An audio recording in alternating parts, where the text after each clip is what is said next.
Good day, I'm Stacey Ann Smith, and this is your JIS news for Friday, January 2. Preliminary statistics have shown that there was a 16% reduction in serious and violent crimes in 2014. The Ministry of National Security reports that murders declined by 16%, shootings by 12%, rape by 23%, aggravated assault by 17%, and accusatory crimes by 10.5%. Police fatal shootings declined by 54%, and there was a 19% reduction in the number of arrests. National Security Minister Peter Bunting has commended the Jamaica Constabulary Force and the Jamaica Defence Force for their commitment to maintaining law and order in the country.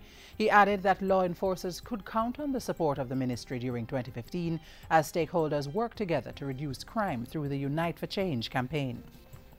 Prime Minister Portia Simpson-Miller is projecting that the Jamaican economy will record about 2.1% growth for the 2015-2016 financial year.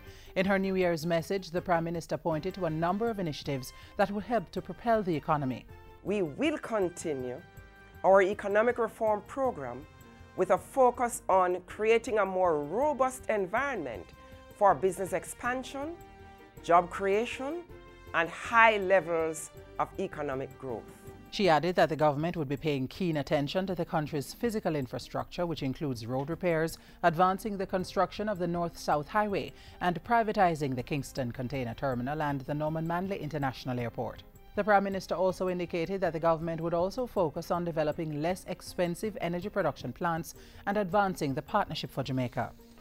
Meanwhile, Governor-General Sir Patrick Allen has called on Jamaicans to do all they can to uplift themselves and the country.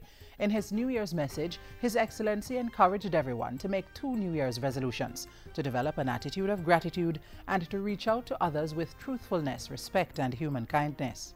Our path to success will demand self-sacrifice, willpower, focused, effective work and partnership. In the meantime, Opposition Leader Andrew Holness urged the government to pay keen attention to health, education, energy, good governance and foreign policy.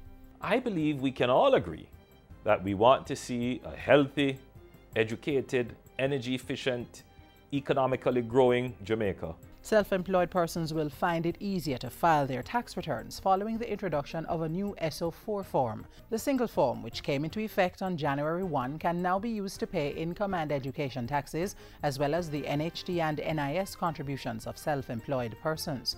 It can be used to file annual tax returns for 2014, as well as the estimated return for 2015, which are both due on or before March 15. The new SO4 form is another of government's measures to make it easier for persons to do business in Jamaica.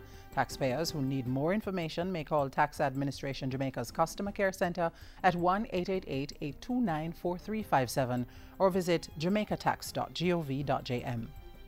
Industry Minister Anthony Hilton has hailed the Jamaica Recycling Cooperative plant in Riverton City, St. Andrew as a game-changing move for Jamaica.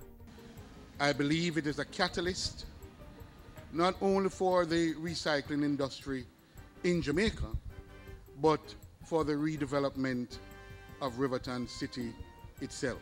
The minister was speaking recently at the official launch of a recycling project to collect polyethylene terephthalate or PET containers, mostly plastic bottles, to be compacted and exported. The project is being implemented by a number of stakeholders, including the Kingston and St. Andrew Corporation and Canadian company Turtle Island.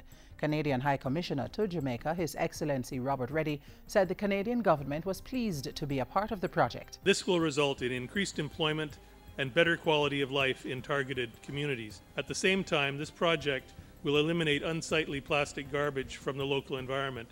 12 full-time workers and 50 part-time bottle suppliers have already been employed. And finally, come January 5, passengers who pay concession fares on Jamaica Urban Transit Company JUTC buses will no longer be allowed to pay for another passenger. This means that all students and senior citizens will need to have their own cards to get concessionary rates on JUTC buses. Concession passengers are therefore urged to get their smarter cards by January 5. JUTC smarter cards are available at the Halfway Tree Transport Centre, Spanish Town Bus Park, East Parade in downtown Kingston, and Portmore Pines Plaza in St. Catherine. And that's it for JIS News Today. I'm Stacey Ann Smith. Thank you for watching.